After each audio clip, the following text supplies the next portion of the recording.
कोणी केस धरायचे, कोणी काय पितांबर धरायचे, कोणी शेला धरायचे. का रे कृष्णा, अरे तुला कळतं का? हा, अरे एवढ्या अंधकी रात्रीमध्ये सोडून गेला. गोपिका नको नको ते बोलू लागल्या. भगवान परमात्मा म्हटले, मी तुम्हाला का सोडून गेलो तर तुमच्या ठिकाणी अभिमान उत्पन्न झाला होता. भगवान परमात्म्याला अभिमान सहन होत नाही. ज्या ठिकाणी अभिमान आहे त्या ठिकाणी भगवान परमात्मा राहत नाही. तीड भरी जरी होय अभिमान मेरू तो समान भार देवा. भगवान परमात्म्याला अभिमान सहन होत नाही बा.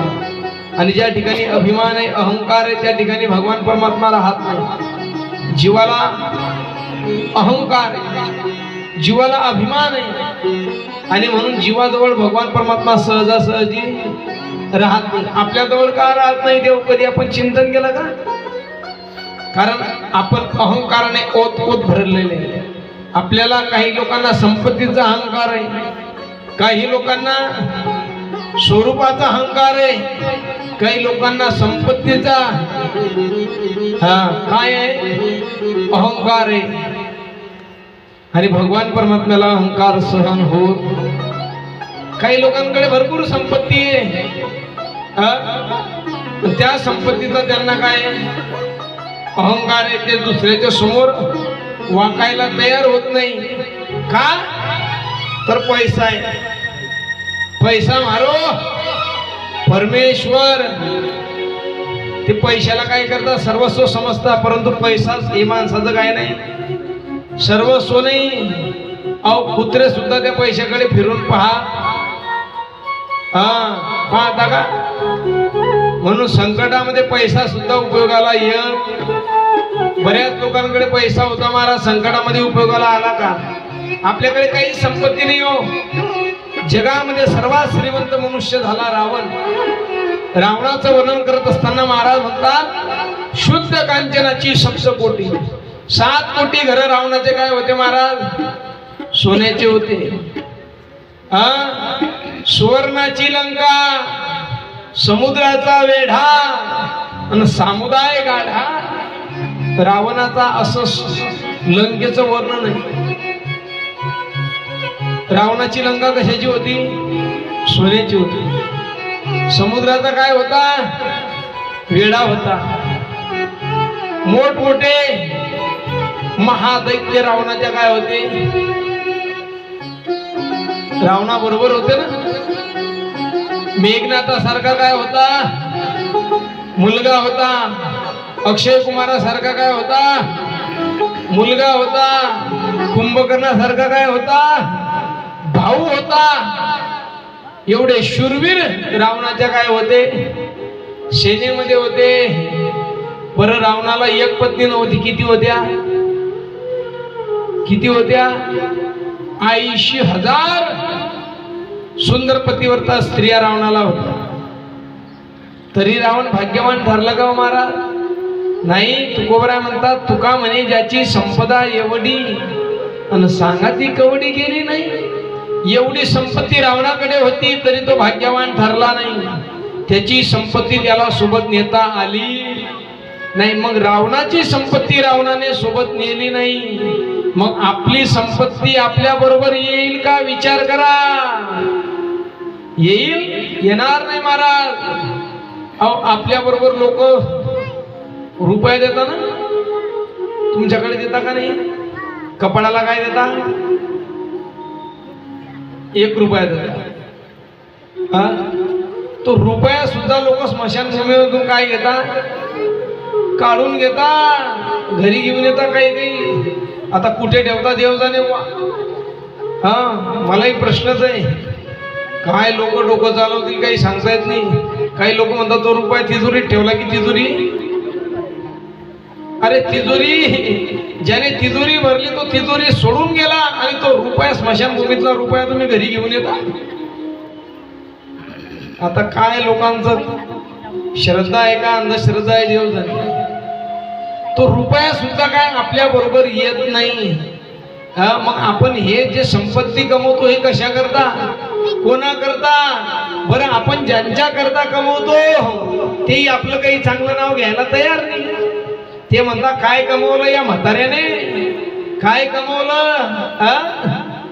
ज्यांच्या करता एवढं कमवलं महाराज, मुंबईमध्ये प्लॉट, पुण्यामध्ये, मुंबईत प्लॉट, पुण्यामध्ये फ्लॅट, काय म्हणतात त्याला, फ्लॅट,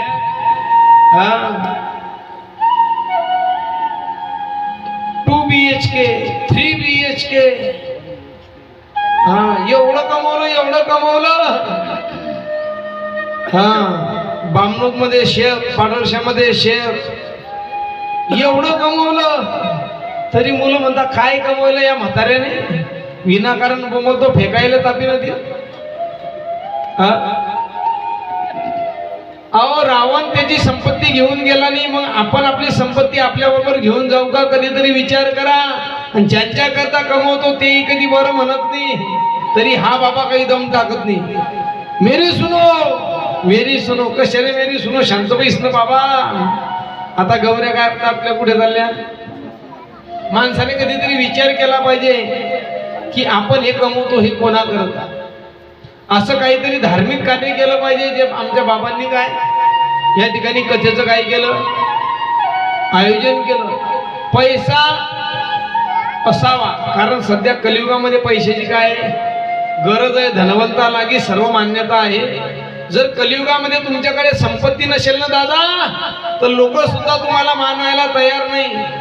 ज्याच्याकडे संपत्ती आहे त्यालाच लोक काय करता, सलाम करता. ज्याच्याकडे पैसा नाही त्याला काय नाही, कलियुगामध्ये किंमत नाही. म्हणून या कलियुगामध्ये जर तुम्ही गरीब म्हणून जन्माला येत असाल, कलियुगामध्ये तुम्ही गरीब म्हणून जन्माला येत असाल, तर हे काय नाही, हा काही दोष नाही. परंतु तुम्ही कलियुगामध्ये गरीब म्हणून जन्माला येत असाल आणि गरीब म्हणून मरत असाल, तर हा फार मोठा काय दोष आहे, हा फार मोठा तुमचा काय गुन्हा आहे. कारण या कलियुगामध्ये गरीबाला किंमत नाही, श्रीमंताला मात्र काय किंमत आहे. अहो गरीबाचा सल्ला सुद्धा लोकांना पटत नाही. गरीबाने जर चांगला सल्ला दिला ना, लोक म्हणतात जाऊ द्या रे, तो काय सांगेन, त्याला काय कळतं. आणि श्रीमंताच्या मुलाने कसाही सल्ला देऊ द्या, त्याचा मेंदू जरी गुडघ्यात असला तर लोक म्हणतात पाटील कोणी जो सल्ला दिला 1 नंबर दिला, त्याच्या सल्ल्याने गावाचं वाटोळ जरी झालं तरी चालेल. म्हणून श्रीमंताच्या काय सल्ल्यालाही किंमत नाही आणि गरीबाचा चांगला सल्ला सुद्धा लोकांना पटत नाही. ही काय बिकट परिस्थिती आहे. म्हणून कलियुगामध्ये पैशाला महत्व, संपत्तीला महत्व आहे महाराज. म्हणून कलियुगामध्ये तुम्ही गरीब म्हणून जन्माला आला, तुमचा दोष नाही, कारण जन्म घेणं काय प्रारब्धावरती आहे. परंतु गरीब म्हणून जन्म, गरीब म्हणून मरणं हा काय फार मोठा दोष आहे. म्हणून संपत्ती कमवा. संपत्ती कमवू नये असं माझं मत नाही. संपत्ती काय महाराज कमवली पाहिजे. संपत्ती कमवली पाहिजे. महाराज म्हणतात सोडून या धन उत्तम व्यवहारे, उदास विचारे वेकाकारी, उदास विचारे. या धन उत्तम व्यवहारे, उदास विचारे वेच करी.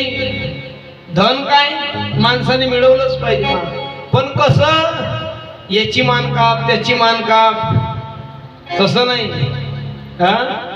अधर्माने कमवलेली संपत्ती 10 वर्षाच्या वरती काय आपल्याजवळ टिकत नाही. 11वा वर्ष ती संपत्ती पाहत नाही. आणि ज्यांनी अधर्माने संपत्ती कमवली त्यांच्या संततीला जीवनामध्ये सुख मिळत नाही. माझ्यापेक्षा तुम्ही वयोवृद्ध मंडळी आहात, तुम्ही असे किती किस्से तुमच्या डोळ्याने पाहिले की पूर्वी त्यांचं काय होतं, लावा जामा होता, अशी परिस्थिती होती की त्यांच्या घरी आपल्याकडे म्हणताना मोरी वाट्या तुरी वाहत होत्या, अशी त्यांची परिस्थिती होती. पण आज काय परिस्थिती पहा ना, कधीतरी विचार करा की त्यांना आज खायला भेटत नाही, अशी त्यांची काय परिस्थिती. म्हणून अधर्माने कमवलेली संपत्ती फार काळ टिकत नाही आणि कष्टाने कमवलेली संपत्ती टिकल्याशिवाय राहत नाही. टिकते महाराज, परंतु महाराज म्हणतात तुम्ही संपत्ती कमवा, संपत्ती जोडा, धन जोडा, मात्र ते एका मोठ्या हांड्यामध्ये भरा आणि घरामध्ये ठेवा असं संतांनी सांगितलं. ज्यांनी कमवली आणि पतपिढीमध्ये ठेवली डबल, त्यांची डबल तर काही झाली नाही, मात्र जे होती ते सुद्धा वाहून गेली, काही तपित वाहून गेली. घेऊन गेली. जाऊ दे आता, झाकली मूठ. कोणाकोणाचे पैसे होते मला सर्व माहिती. जे म्हणत होते त्या, जे लोक म्हणत होते आमच्याकडे रुपयानी हो, कपाळाला लावायला रुपयानी, ज्यावेळेला पतपिढ्या बंद झाल्या ना, पतपिढ्या बंद झाल्या त्यावेळेला पहिल्या रांगेमध्ये पहिला नंबर याच बाबाचा, जो म्हणत होता कपाळाला लावायला. आयुष्यभर कंजूसपणा केला, एक एक रुपया कवडी कवडी माया जोडी, एक एक रुपया गोळा केला आणि पतपिढीत टाकला आणि तो सर्व लंबा लागला महाराज. अशी संपत्ती काही उपयोगाची आहे का? अहो टाकले होते 10 लाख, अपेक्षा होती 20 लाख होतील, 5 वर्षात डबल होते ना, पण ते 20 तर काही झाले नाही. जे 10 होते ते 10ही भेटले नाही. 10चे 5 घ्यावे लागले, 5चे 2.5 घ्यावे लागले. काही काही लोकांनी धूम मजा मारली. मी काय सांगतोय, संपत्ती कोणाच्या उपयोगाला आली नाही, मग आपल्या उपयोगाला येईल का कधीतरी विचार करा. म्हणून कष्टाने संपत्ती कमवा, जोडून या धन उत्तम व्यवहारे, उदास विचारे. संपत्ती जोडा, परंतु तिथं असा संचय करून ठेवू नका की ते काय वायाला जाईल. ज्या संपत्तीमुळे मुलांमध्ये काय होईल, भांडणं होतील, कलह होतील, अशी संपत्ती कमवून उपयोग नाही. कमवल्यानंतर त्यांच्या वाटेला ती संपत्ती देऊन टाका, जोपर्यंत आपण हयात आहे तोपर्यंत. मग सर्वच काही मुलांना देऊन नको टाका बरं, काही तुमच्या जवळ ठेवून राखा. जर सर्व तुम्ही यांना राम लक्ष्मण समजून देऊन टाकलं तर हे तुम्हाला वागवणार, कारण कलियुग आहे. म्हणून मुलांनाही द्या आणि काही चाव्या तुमच्या जवळही ठेवा, कारण म्हातारपणामध्ये ज्यांच्या कंबरला चाव्या आहे ना त्यांचीच मजा आहे. ज्यांच्या जवळ चाव्या नाही ना ते वृद्धाश्रमामध्ये. म्हणून द्या, परंतु थोडं तुमच्याकरताही सांभाळून ठेवा. मग संपत्ती कमवा, परंतु त्याचा उपयोग चांगल्या कार्यामध्ये करा, सत्कर्मामध्ये काय तो पैसा खर्च करा. जोडून या धन उत्तम व्यवहारे, उदास विचारे वेच कधी. उदास वृत्तीने त्याचा काय करा, विनियोग करा. ज्या ठिकाणी गोरगरिबांना, अनाथ मुलांना काय गरज वाटत असेल त्या ठिकाणी काय द्या, तुम्ही दान द्या. काही ठिकाणी ज्याला खायला नाही त्याला काय द्या, अन्नदान द्या. कोरोना काळामध्ये किती अन्नदान झालं, किती अन्नदान झालं. प्रत्येकाने आपापल्या परीने काय केलं, अन्नदान केलं.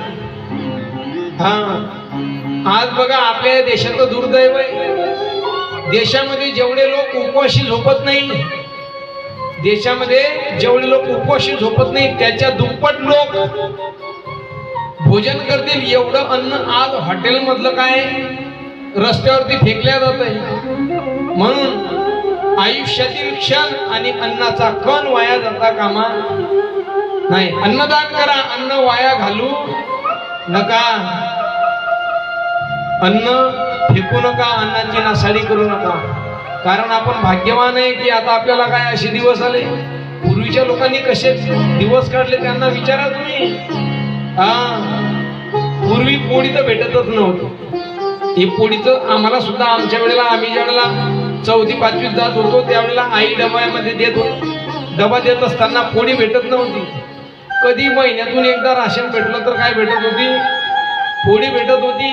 आता काय मारा सुजलाम सुफलाम आहे ना, आता पोळी नाही, आता पूर्णाची पोळी आहे. पण काय करता, डायबिटीज झालाय. चेने येतो दात नाही, दात आहे तो चेने नाही. घरी काय सर्व काही अनुकूल आहे, परंतु डॉक्टरने सांगितलं बाबा फक्त गोड बोलायचं, गोड खायचं, गोड खाल्लं की तर धाम. अशी काय ज्या वेळेला खायची वेळ होती त्यावेळेला खायला नव्हतं, आता खायला भरपूर आहे पण बाबा पचत नाही, ऍसिडिटी होते, होणारच. म्हणून जीवनामध्ये काही केलं पाहिजे, दान धर्म केला पाहिजे, पैसा सत्कार्यामध्ये काही केला पाहिजे, खर्च केला पाहिजे. भगवान परमात्म्याची कथा कीर्तन काय आपण केलं पाहिजे. आमच्या बाबांना काय, वायकोडे बाबांना या ठिकाणी भगवान परमात्म्याने चांगली काय दिली, सद्बुद्धी दिली की जो पैसा आहे तो काय भगवत कार्यामध्ये काय लागला पाहिजे, अन्नदान झालं पाहिजे. आणि एवढंच नाही, ज्ञानदान सुद्धा काय झालं पाहिजे. अन्नदानाचं सुद्धा शास्त्रामध्ये महत्व आहे, तसं ज्ञानदानाचं सुद्धा महत्व आहे. ज्ञानदान आज गेल्या 6 दिवसापासून या ठिकाणी काय ज्ञानदान सुरू आहे. आपण तुम्ही जी कथा ऐकता ना, त्या कथा ऐकण्याचं पुण्य वायकुडी परिवाराला काय प्राप्त होईल. एवढंच नाही, 7 दिवस ज्ञानदान आहे, 8व्या दिवशी अन्नदान सुद्धा आहे. सर्वांना काय आहे, भोजनाचं आमंत्रण आहे. कितीही भोजन लागलं तरी काही हरकत नाही. आमचे बाबा कॅशियर बसले, टेन्शन लेणे का नाही. त्या दिवशी गजानन बाबाचा काय प्रगट दिन आहे. म्हणून प्रगट दिनानिमित्त या ठिकाणी अन्नदान आहे, ज्ञानदान आहे. धावपळ करण्याकरता आमचे सुरेश दादा आहे, राजू दादा आहे. असं सुंदर या ठिकाणी काही नियोजन आहे. म्हणजे प्रत्येकाला पैसा कुठे खर्च करावा अशी भगवान परमात्मा बुद्धी देत नाही. ही बुद्धी होणं सुद्धा काय महाराज भाग्य आहे. म्हणून जोडून या धन उत्तम व्यवहारे, उदास विचारे वेच करी.